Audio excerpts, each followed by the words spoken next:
Wrestling fans around the corner, around the world, I'm Dan Marati. WWE Hall of Famer, the Godfather here. Can you hear that whistle in the background? Can you hear the chugging, the chugging, the chugging, the chugging, the chugging? AEW is in the distance now. Dynamite is over, but we got a lot of great professional wrestling talk ahead on Wrestling Insider Special Edition. Stand by. Wrestling fans, we warned you this day would come. Unfortunately, we're running out of original episodes of Wrestling Insider's Party with Marty each and every Thursday night at 10 p.m., but we're starting up that Indiegogo. You can help the cause. You can help Marty's show continue each and every week. Nobody does it like Marty. We had an incredible time with him at our 20th anniversary bash, November 13th at Memorial Hall here in Melrose.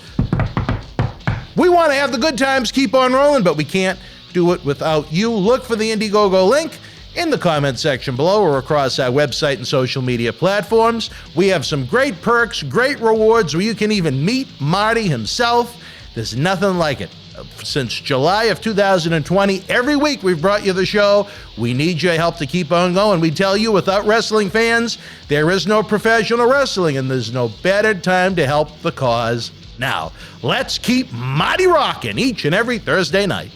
Wrestling fans in the Northeast, discount VIP packages and tickets to Boston Wrestling MWF Soul Survivor 10 Back to the 80s are on sale now. Jake the Snake Roberts, Axe and Smash Demolition, and the Berzerker are just 4 of at least 8 80s WWF icons that will be joining us live at Memorial Hall in Melrose, Mass. Saturday, April the 16th, there will be a VIP exclusive Q&A session.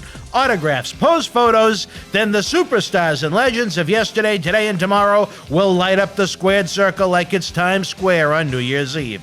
Join us for a party to celebrate the legends of the rockin' wrestling era. Get the best seats in the house. Save now at bostonwrestling.com. We'll see you live on April the 16th. This is Mick Foley. This is Harley Race. This is Shelton Benjamin. This is Mr. Wonderful Paul Orndorff. This is the Monster Abyss. And this is Daniel Bryan. This is JBL, and you're watching the MWF. Be there live. Hi, wrestling fans. Welcome to another installment of Wrestling Insiders. I've been having a lot of fun with the Godfather on the show. It's always fun when I'm around. That's You know what? You're sometimes not wrong. too much fun. You're not wrong. I don't think we can ever have too much fun on these shows, but my gosh, just the variety of guests we've had out here in Las Vegas preparing for the Paul Bearer Holiday Headlocks Toy Drive. We had one that vanished, but you know, Kevin Sullivan, his unique perspective on wrestling, where he was not only one of the great villains and evil characters in wrestling history, but everything he did for the fans behind the scenes in his booking and creative work. Then we had not one, but as a result of the vanishing, I don't know if Papa Shango put a curse on him, but we wound up with 2 days of D'Lo Brown, which was so much fun. Right. We're finally, usually we are a 80s focused group more, but it was nice to talk a little attitude error, and hopefully we're going to get to that point with you probably several hundred episodes from now with the speed. Wow, moment. But we're detail-orientated people. You know what I mean? There we go. You guys, you want the history, you want the stories, we'll give them to you the best we can.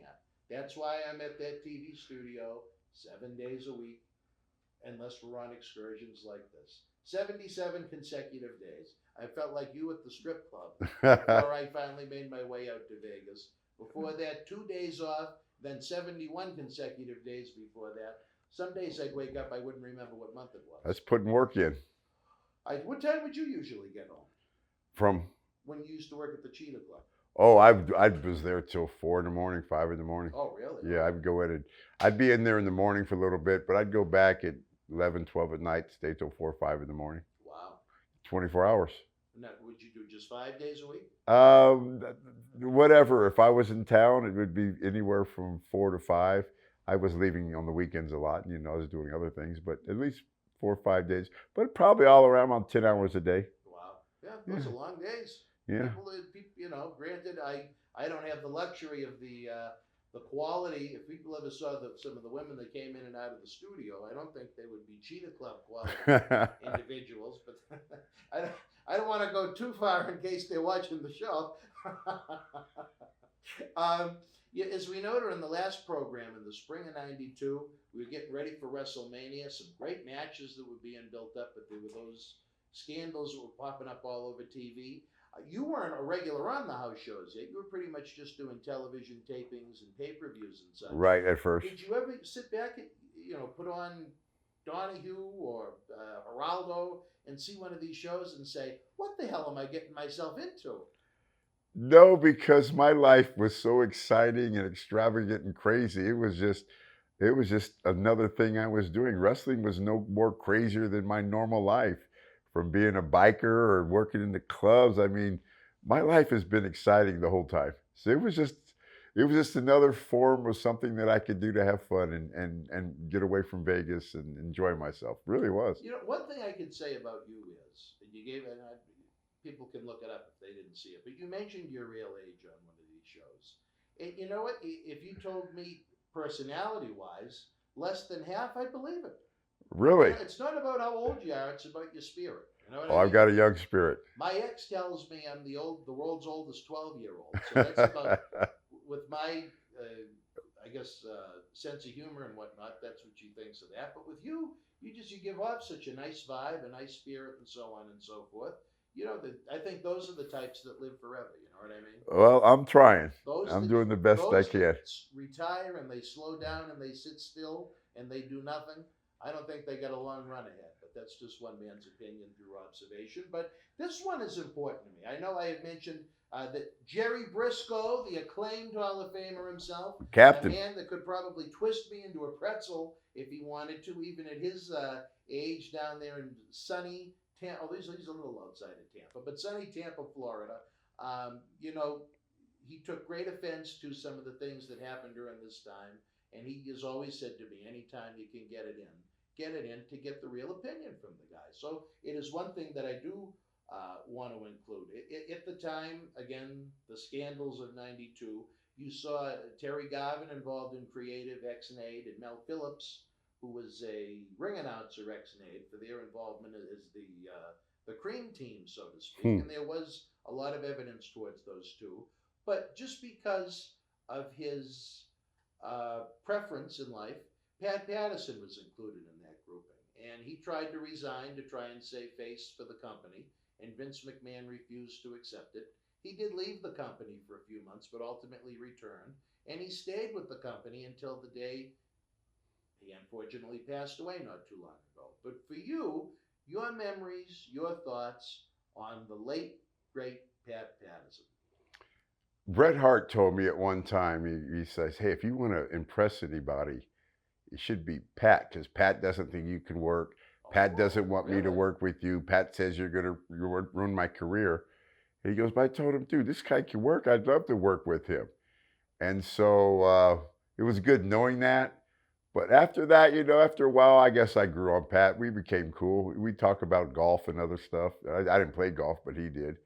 But at the end, I mean, he'd see me and he'd call me Papa Shango. What's up, Papa Shango? So at the end, we were cool. He was all right. Yeah, I didn't get involved with his life or but he was always cool with me after that.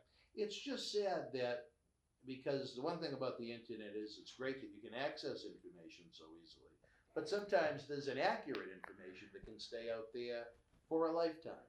And there are things out there about Pat like that right now that Billy Graham even later recanted and said he made up. But, the thing is, once someone puts the dirt out, it's out there. A lot of the places don't go out of their way to retract it once the real story comes up. So I'm going to ask you a kind of an odd question you probably don't get asked a lot. But again, like I said, with Jerry, where it's important to him, where they were so tight, were you ever propositioned or in any way, shape, or form like that for your job?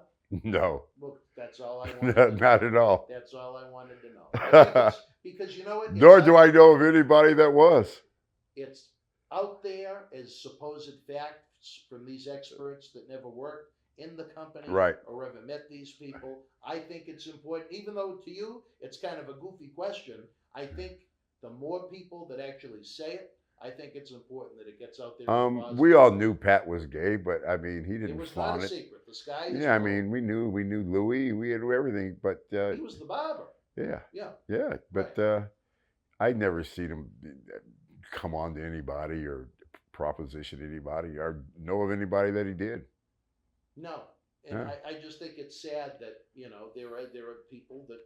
I Yeah. don't know why, but they'll None of us cared. I mean, anything they read online, they just believe to be fake. Yeah. And that's not the Pat Patterson that I knew. It certainly is not Jerry's, who was his best friend. And it hurts, to see people that you care about slandered like that. It's nice that Billy Graham wrote a book 15 years after the fact and said, no, I made it up. But, all of these newspapers that wrote those articles, they didn't say, oh, geez, 15 years ago, here's the headline, 15 years ago, Billy Graham lied. That's not how it works in any form of media, whether you're talking movies, politics, anything like right. that. So I just like to try and set the record straight when we can on these shows. But on a much more positive note, take us back to the big one, the birthday of Reno Chastain, August the 5th, 1992, the Hoosier Dome in Indianapolis, Indiana. Now, I know you've told me that it takes a lot to impress you. Was there anything impressive to you about WrestleMania 8? Your first one. I if was. You say no, I'm going to be shocked. I was. Dude, every show was big back then. It was another show, was another pay-per-view. I mean, I was so concerned with, and I know there's some things that went wrong in that, but I was just concerned about what I had to do. Mm-hmm. And that's all I was thinking about, is what I had to do. And so, but no, I mean, really?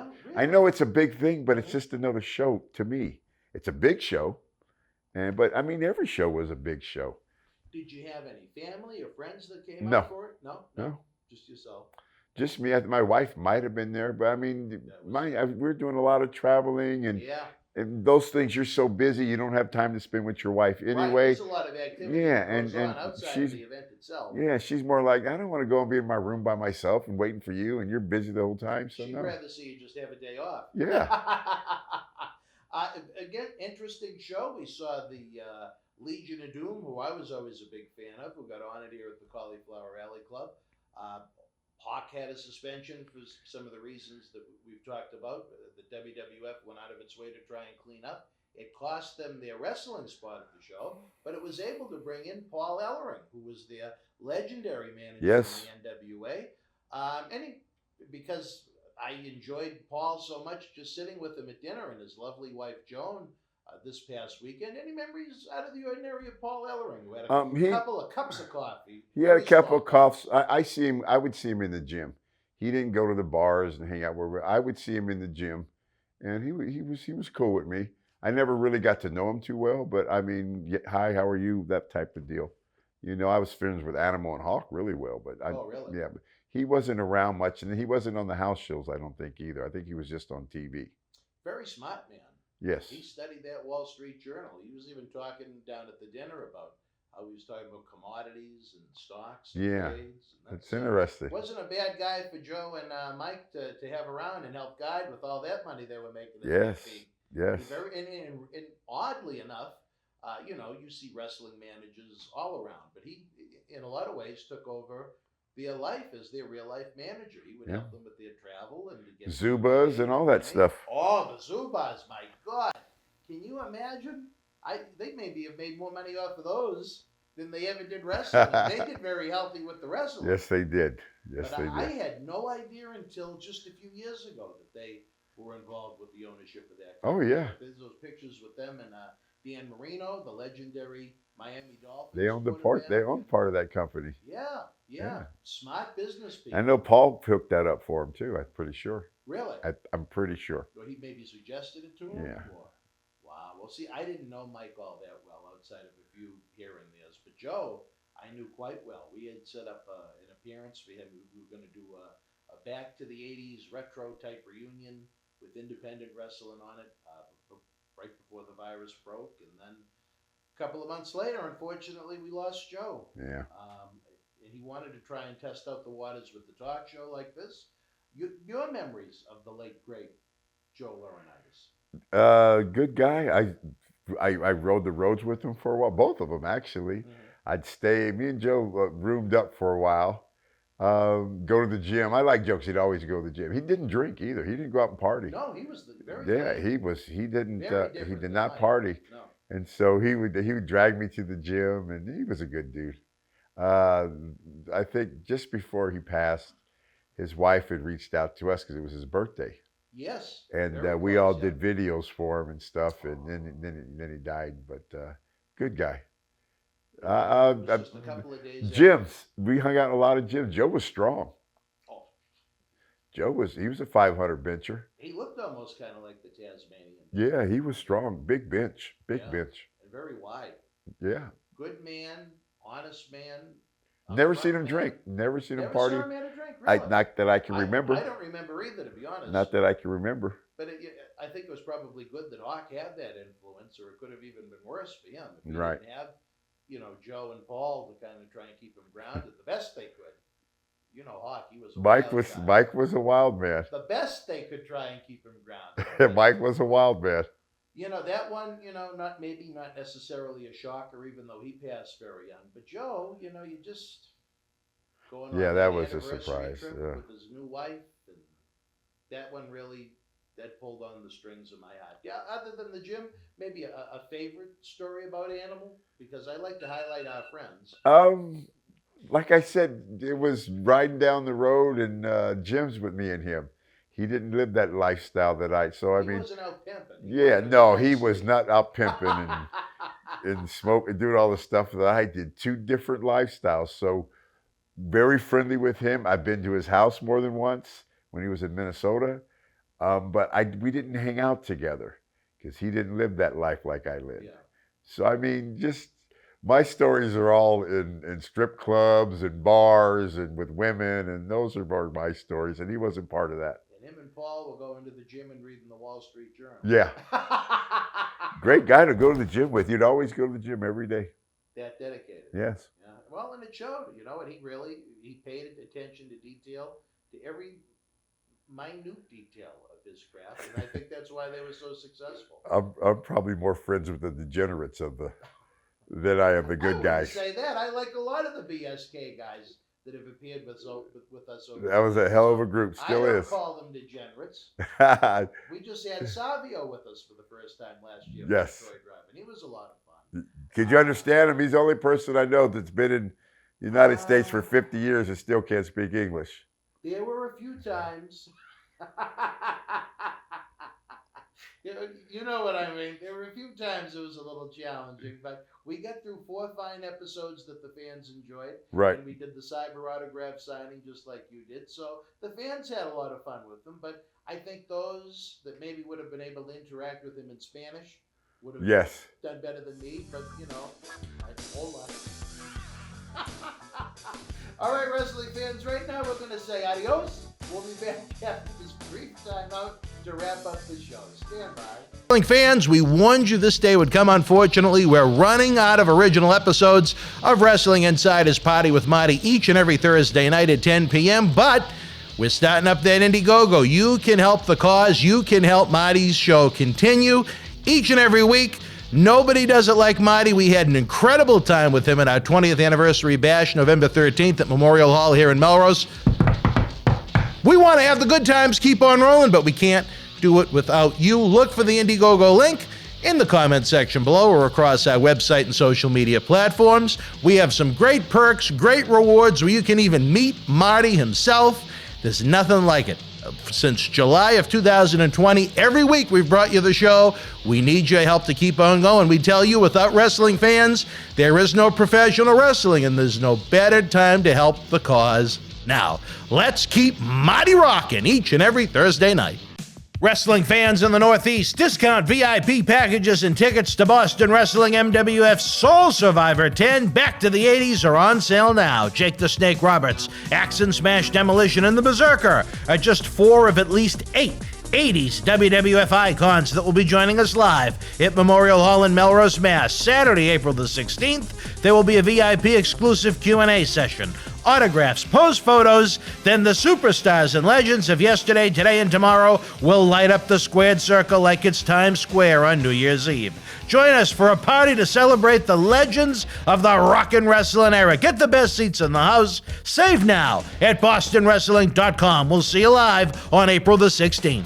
Wrestling fans around the corner, around the world, I'm Dan Marotti. And I'm John Cena Sr. Johnny, the momentum here in Boston Wrestling continues as we continue to build and build and build. The fans want to know, how do we help? We subscribe to the Patreon, but we see all the great merchandise on that set. Coronavirus may have killed the nightlife, especially for someone like Marty, but our acclaimed eBay store is open 24/7 around the world. Wow. Check it out. Support Wrestling Insider's in-studio shoot interviews on eBay with this brand new personally autographed WWE Royal Rumble 2021 11x14 poster signed by WWE Universal Champion Roman Reigns, his advocate Paul Heyman, and Kevin Owens. Reigns and Owens battled for the Universal title in a last standing match January 31st in the Thunderdome in Tampa. This limited edition collector's poster is number 31 of only 50 produced. Comes with WWE authentication hologram on the poster itself. Also comes with an on-air shout-out from WWE Hall of Famer Mr. USA Tony Atlas and a bonus autographed 8x10 photo. Get this rare, awesome collectible for your man cave and help keep wrestling legends working now.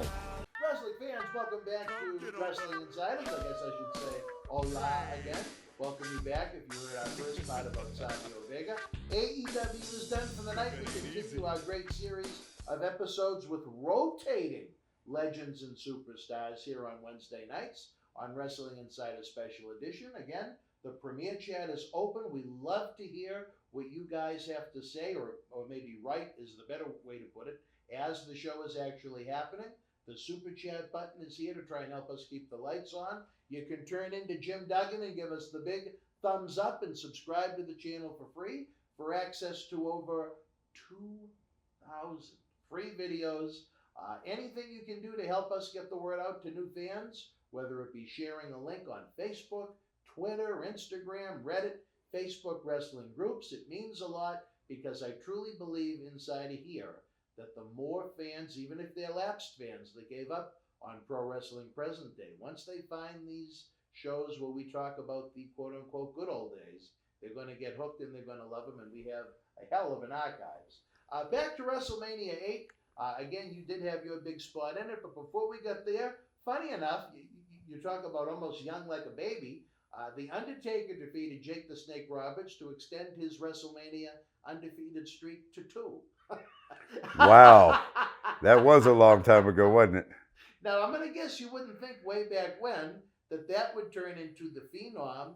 You can't call it a storyline, but one of the great stories in wrestling was Undertaker's WrestleMania streak. That, no matter whether there was a title involved or not, that was something the fans look forward to each and every year that man competed in. Is that record still hold today? Does he have the record still? There's nobody No, he lost twice. No, up until he lost. As far as the number yes. Oh, no.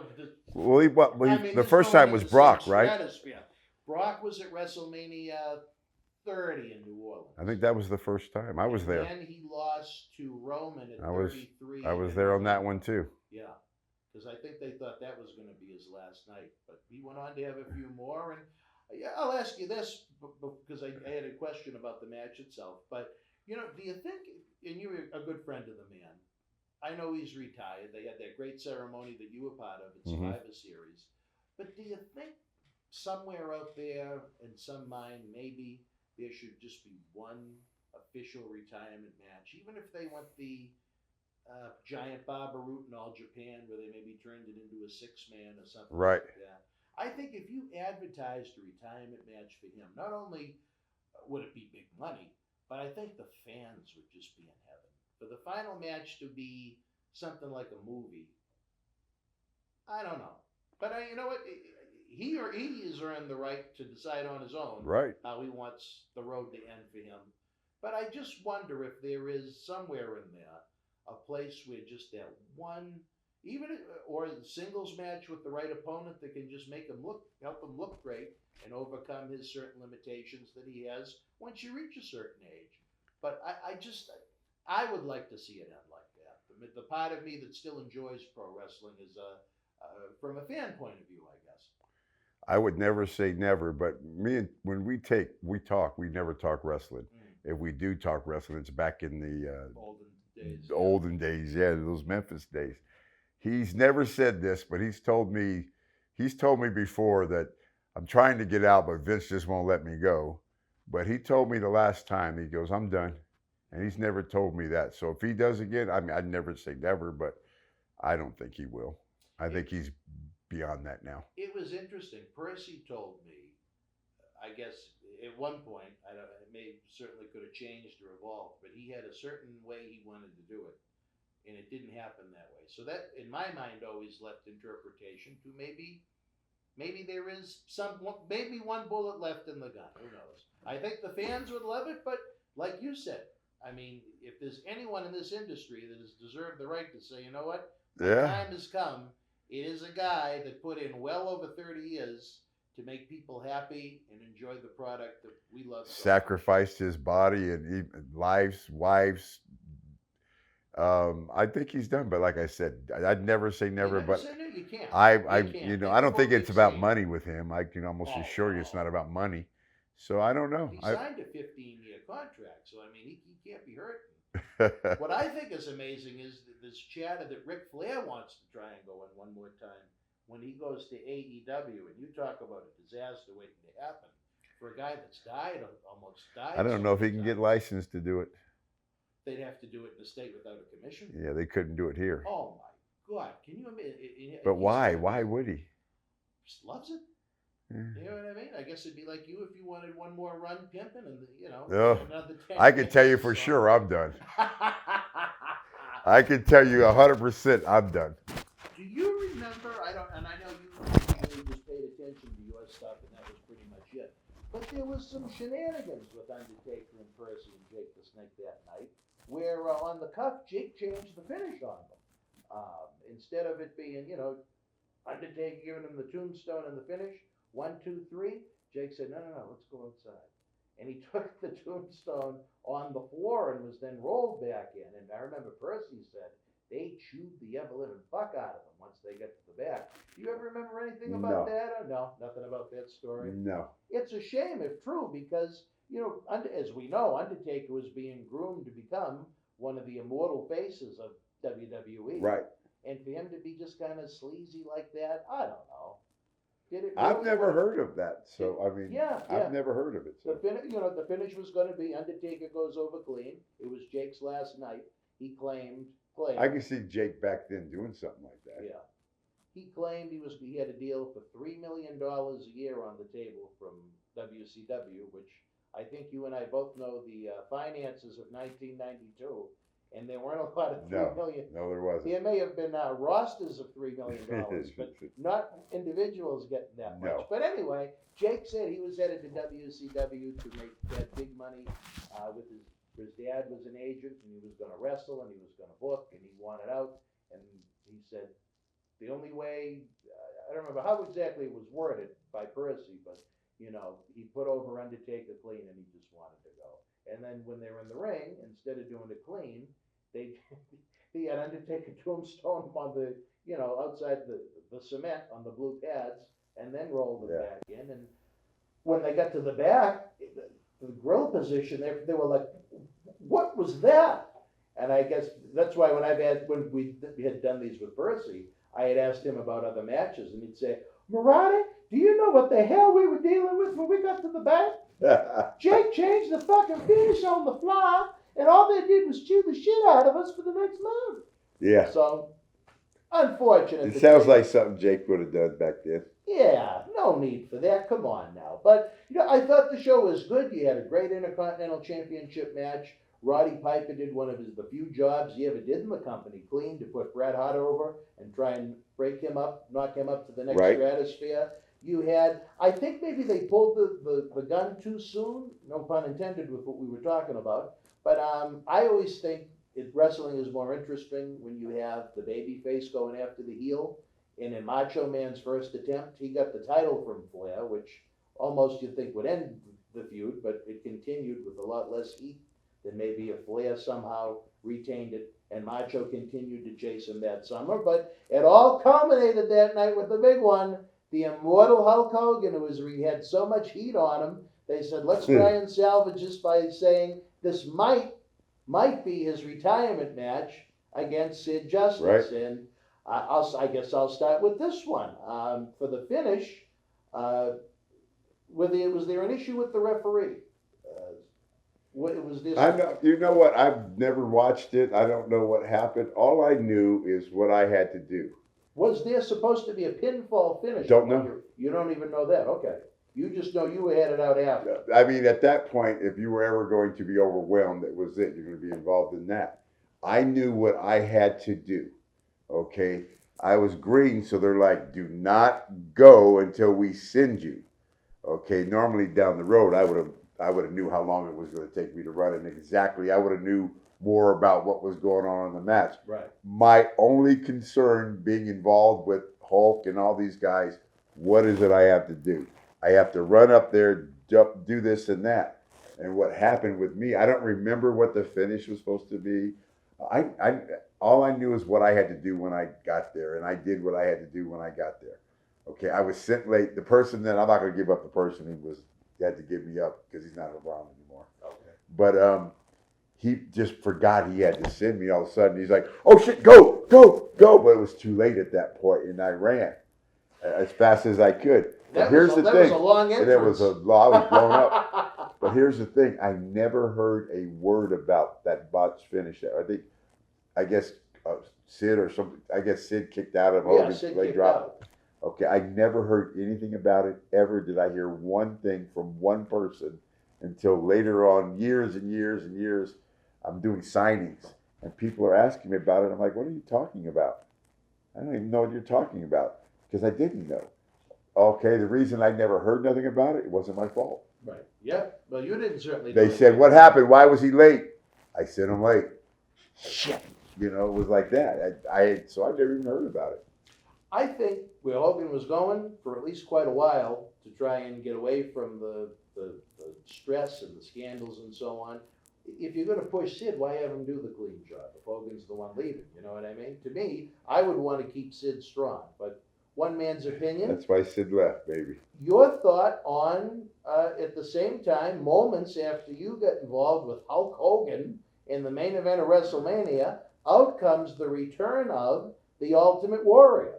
I mean, you talk about two of the elites of that era of WWF, and you're standing in the ring with them. Not being a real big wrestling fan, they were just, I knew of their personas, but they're just people. I mean, I've had dinners with the leader of the Hells Angels in Oakland. I've had dinners with this. I've been involved with a lot of stuff. I have not had a normal, oh my God, that's Hulk Hogan. That's just somebody else that was on top of the game. You know, I didn't want to mess up, but I wasn't in awe of him. It wasn't nothing like that with me. It was just, I mean, it was a big event. It was an honor to be part of that, but I didn't look at him like you look at him. If that makes any sense. Yeah, no, it makes a lot of sense. I didn't grow up thinking, oh my God, Hulk, I didn't even, It would be like me if I was around someone like Arnold Palmer, the golfer or something like that. I don't know anything about golf. I recognize I know he is. Right. I know he's over, but he's over. But I didn't follow his career or who he beat. I know he was in the Rocky movie. Yeah, there you go. Thunder Lips. I remember him from there. But I mean, I wasn't a fan of his. Yeah. Well, it was a heck of a moment. The great pyro they had going on. Oh yeah. For those that thought maybe it was going to be the Hulkster's final match, it certainly wasn't. But that might have thought it. My God, what a a little deep to have him out there, maybe again passing the torch, quote unquote, to Warrior to be the next top guy and take that spot in his absence. It was kind of. Well, that was Warrior's return, wasn't it? Yeah. And I tell you a funny story. Ed, he had at the SummerSlam before you debuted. They had a big pay dispute. He started no-showing TV tape and saying he wanted Hogan's money, or he wasn't going to come. And Vince said, all right, we'll do it. So then as soon as the match at SummerSlam was done, he fired him.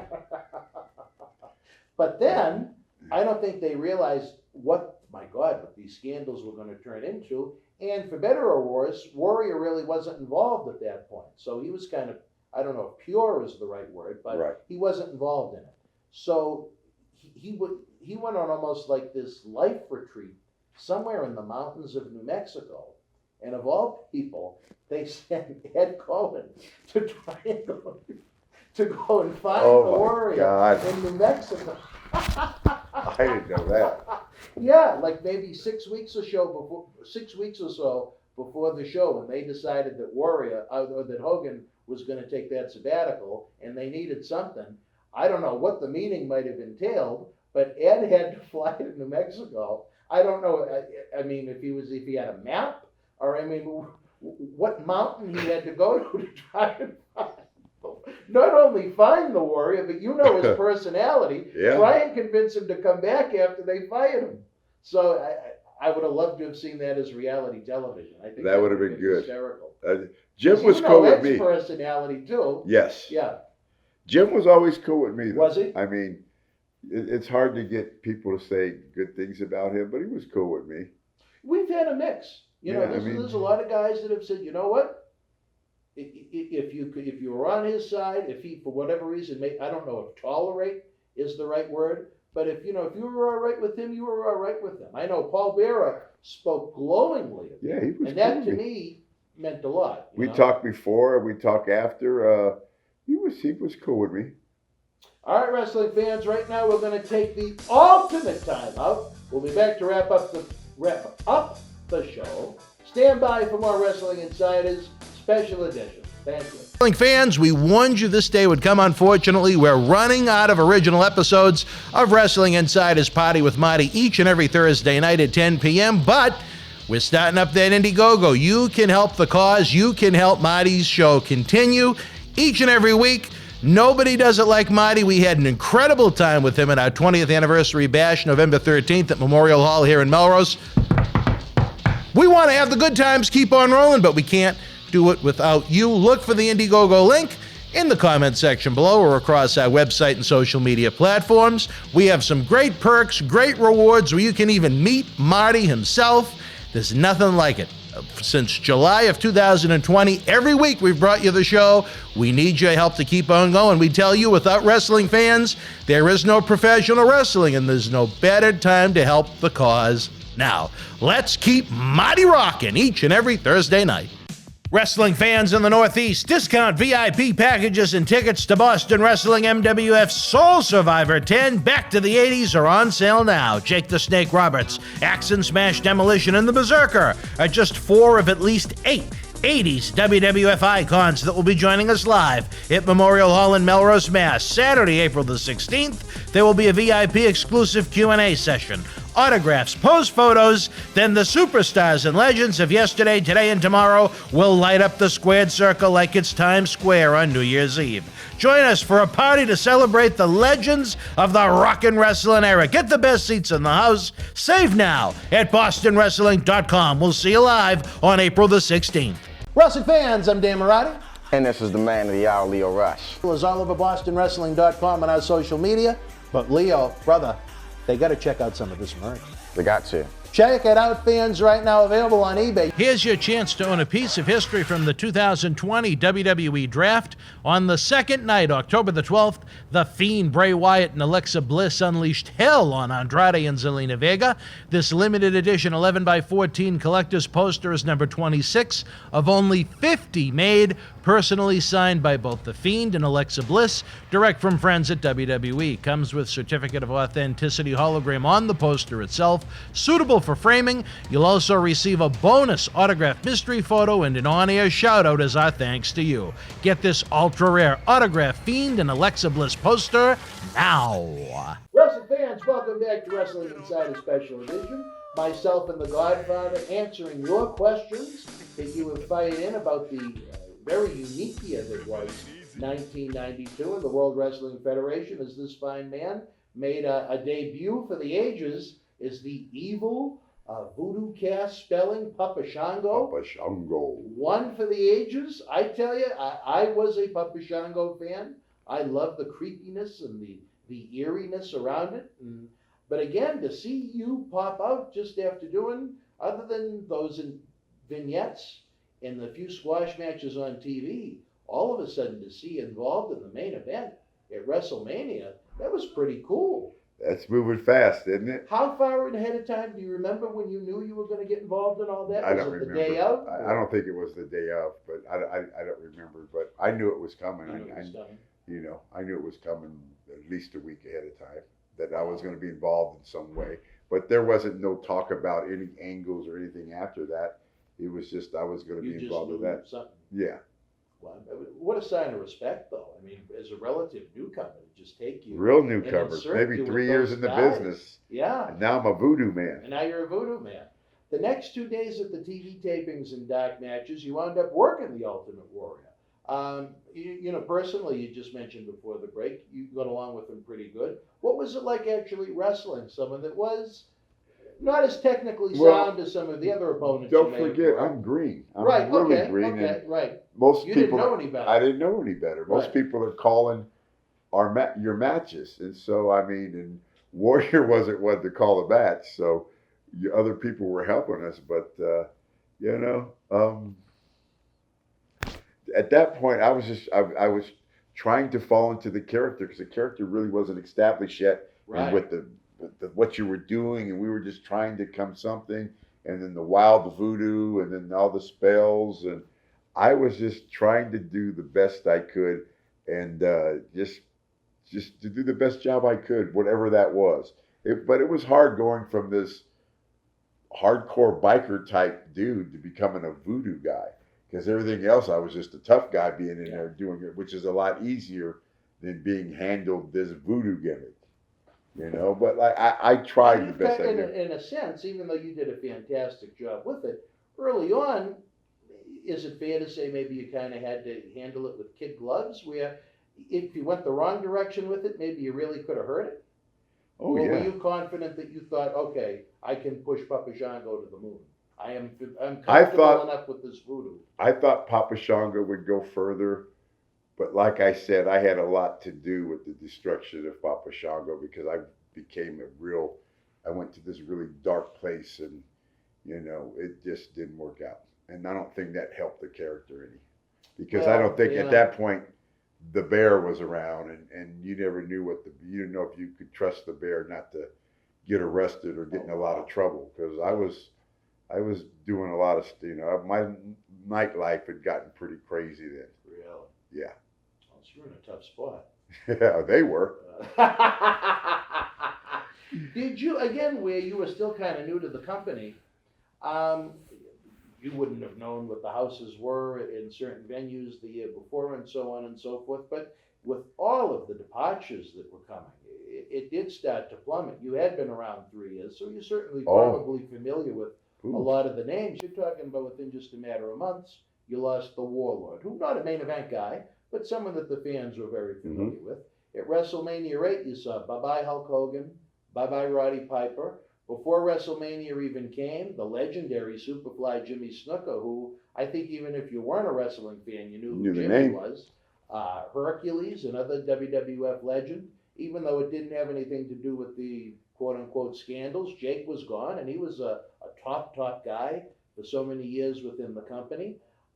Even Miss Elizabeth, after one of the UK tours, the infamous story about how Macho locked her in the house and left her with the 21 TV dinners for 3 weeks, or however that went.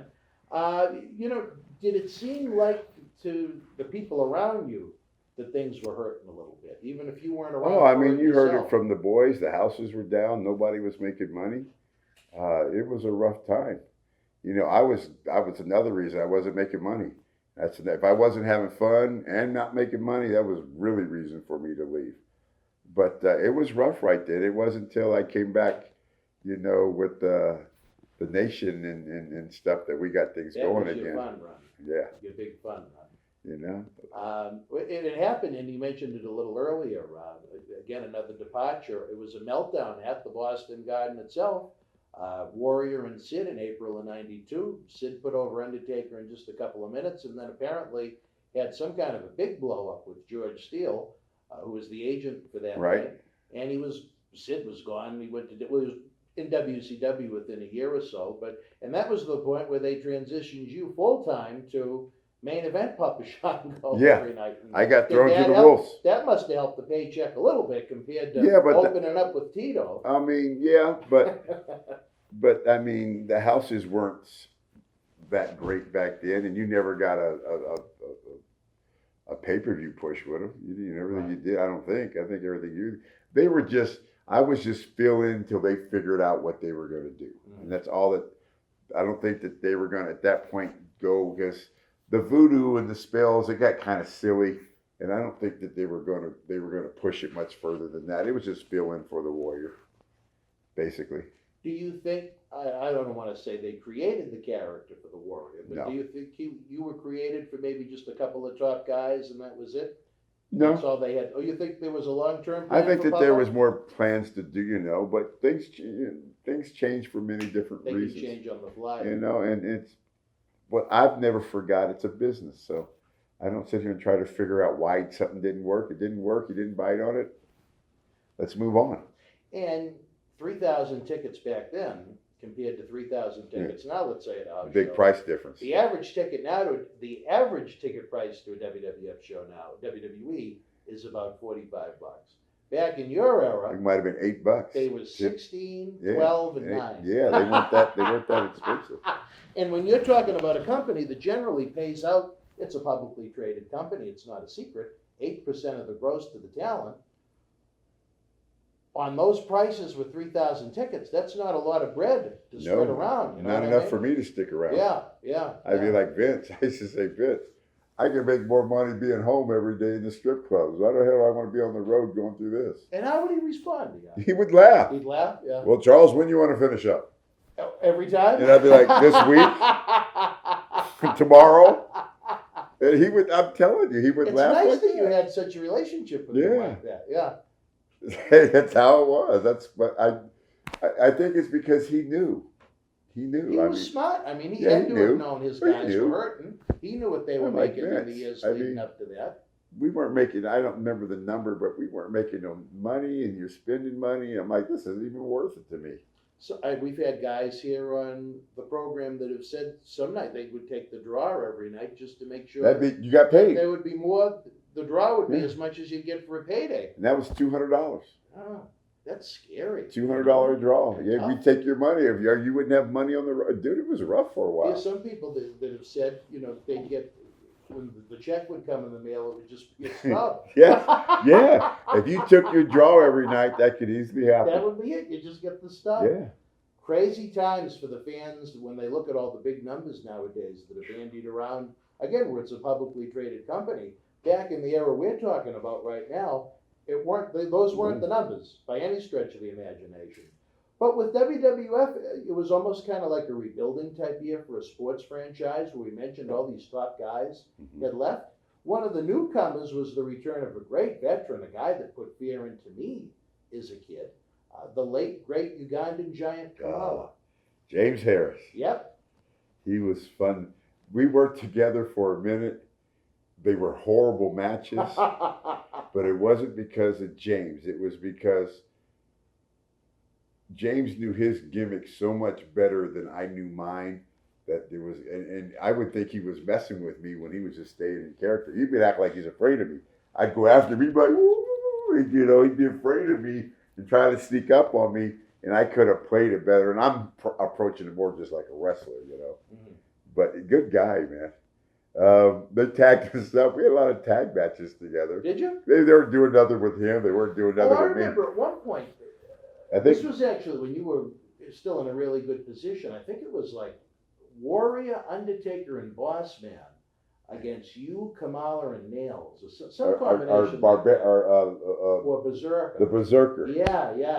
I remember you did that once in Boston, that six-man tag. And it Yeah, we did that for I a used to minute. like those types of six-mans every once in a while. What a group. To see a mix of guys get involved. What a You know group. what I mean? A Berzerker and two Africans or voodoo priests, whatever the hell we were. I always preferred Kamala as a heel, but again, we did. I tell you, of all the interviews we've done before we turned into episodic programs like this, we do long documentary style videos almost, and we did one with Kamala, and his was just so sad to me. He talked about his life as a truck driver after wrestling. Yeah. He'd drive by these big major league venues that he would wrestle in. And he said, and he'd start to cry in his truck saying, my God, I used to, Hulk Hogan and I sold 12,000 tickets to that building, and now I'm driving a truck past it. It's sad. And he said, I think the worst thing that he said that pulled on the strings of my heart a little bit was, he said if he could do it all over again, he would have never got involved in wrestling. And there is, and I don't know if you'd call him an icon of wrestling, but certainly one of the great superstars and legends of his era. Him and Hogan had that feud. If you were a fan anywhere from the mid-'80s to the mid-'90s, you knew who Kamala was. Ugandan giant. You knew who Kamala. You knew who Kamala was, and I just thought that was because I like James. I just thought that was so, just a lousy. I would have rather have him had something positive to say. But did you ever hear him sing? No. He was a really good singer. Never heard him sing. Yeah. He after his wrestling days were over, he wound up buying a little keyboard, and he actually made an album. I think I still have. Oh my God, I didn't know that. Yeah, and there were also, just some of the lyrics. Well, I'd like to get a hold of that. I'm trying to think of one of the lyrics off the top of my head, because we made a little, like a snippet, just to let people know how to get it. It was, I headlined the show, but I didn't have enough money for a motel room. Oh, Lord. It was deep. It was deep. Yeah. But you like James. If James, how do I say this? If James would have been a little smarter, things might have been worked out better for him. But, he was kind of open to be taken advantage of, like a lot of people are. Yeah. And if he had a little bit more knowledge, he probably would have done a little better. Because I'm sure if he would have pulled you either pay me what you're paying him, or I'm not wrestling tonight, that might have went a little bit of a ways. I don't think he ever did stuff like that. I don't know. I think he might have been nervous coming back, because they basically put the gun to his head from the day he came in, because because he walked in '86. They kept it was 10 or 15%. They kept it in an interest-bearing account, but if he left the company without giving notice, he forfeited all that money. So he had to stay. It's sad. Notice. Yeah. It's sad. And I wish he was around, because I don't know if you know, he lost his legs. Yes, I both of them. I tell you, if you knew the adventure that Sue, myself, and are you familiar with Dr. Maroon in Pittsburgh? No. He's pretty much the guy nowadays that's in charge of all the health checks when they bring people in, and so on and so forth. And we had tried to get him 2 replacement legs just to have a better quality of life. I don't know if you saw it. No, I know that the cauliflower. I think they got him a truck, or they helped build his house. No, or they got him a car or something. I think Coco Beware on his own helped him get that truck. Really? I know Cauliflower Alley Club did. We personally got a check ourselves, to the Cauliflower to give to him. But I know Cauliflower donated money. But I know Coco did something very significant for him, and I would bet $10 down at the casino that he bought him the truck. He might have. They were good friends. Coco was very, very kind to do that for him. I don't know, Coco really wasn't around much when you were there. Oh, I knew Coco. I knew him from Memphis. Coco. I knew him from. Oh, okay. Yeah, I knew Coco pretty well. Real quick before we go to the break, any memories, thoughts of the Birdman? Once Didn't know again, him all that well? that's not part of my crew. He wasn't part of my crew. Frankie didn't go to the night. No. And I knew him more from Memphis. And he didn't even have the Bird. Yeah, and then they had Iceman King Parsons, and they were the Blackbirds. God rest his soul, he's gone too. But we were struggling back then, and there was a lot of black guys, and they would take me to places to help me. We were starving, so they knew where to go and what girls to go after. Good to have those vets around to help you. Yeah, we were starving back then. All right, wrestling fans, I'm getting the clue. I'm getting the cue from Captain Lou that once again we're running out of time. I hate to say it. Again, the Premier Chat is open. Share your thoughts. Give us a thumbs up. The Super Chat is open if you want more great legends, if you want more episodes with the Godfather. Subscribe to this great channel. All that stuff going on. And as usual, this is a man with a heart the size of Las Vegas. Even even though Las Vegas kind of really isn't that big. No, it He's isn't. got a heart bigger than Las Vegas. There we go. Because he contributes everything he can anytime we ask to the Cauliflower Alley Club. Not the Cauliflower Alley Club. He might. But the Paul Bearer Holiday Headlocks Toy Drive, even years that we haven't physically had his presence. All it takes is a phone call, and this is a man that's willing to help. And I respect him. He's a man that knows, understands, and loves what our brotherhood is all about. So for the Godfather, I'm Dan Marotti. We'll see you next time soon on Wrestling Insider Special Edition. Good night. Choo-choo! Hi, this is Phil DeCesare. Thank you for enjoying tonight's Wrestling Insiders. Get early full-screen ad-free access to all our weeknight Wrestling Insider episodes while helping keep wrestling legends working by joining the Boston Wrestling Patreon family at patreon.com/Boston Wrestling. You can directly help us bring you more great historical wrestling content 7 days a week to enjoy for years to come.